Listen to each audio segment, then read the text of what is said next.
लाहौर की एक बड़ी मॉडर्न बस्ती में एक एक घर में चोरी हो गई। अब वो घर वालों ने नुकरानी पे शुबा था, उसको पकड़ के थाने को में दे दिया। अब थाना जो था, उस थाने में होती हैं एक तो रेगुलर सिपाही होते हैं, अफसर टाइप खवातीन होती हैं, कुछ शिपैना होती हैं।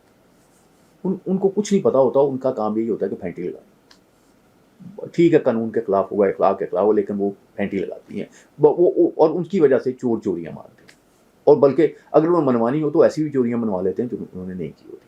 खैर, उस नौकरानी साहिबा को शिपैन के सपुर्द कर दिया गया। शिपैन ने फेंटी लगाई और उसके बाद बोले कि ये अब बोल रही है। वो मुतलका तफ्तीशी ने कहा, हाँ बीपी बताओ। उसने कहा, हाँ जी चोरी की है। कहाँ है माल? उसने कहा वहाँ पड़ा है। उसने कहा और बताओ। उसने कहा कि ये जो है, ये इनके दादाजी जो है, ये मेरे साथ ख़राब है। अच्छा।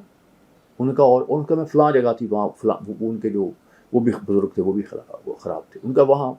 उसने को जी उस बस्ती के या उस लाहौर के ही उस इलाकों के को 10-12 मर्दों के नाम बता दिए जो बुज़ुर्ग थे, और ज़ाहिर वो तो उन्होंने कहा वो सारे ख़राब हैं। फ़लाँ ने तो मुझे प्रेग्नेंट भी कर दिया था, फ़लाँ जगह से मैंने अबॉर्शन भी करवाई थी। तो उसने, जो मैं आपसे बात शेयर करना चाहता हूँ, तो उसने कहा कि ये जो है, तुम्हें कैसे पता चल जाता है ये बाबा ख़राब है, और तुम थोड़ा सा करोगी तो वो बाबा जी तुम्हारी लाइन पे आ जाएंगे। उनके आए जड़े बाबे जुत्ती बहुत चमकाते हैं, सारे ख़राब।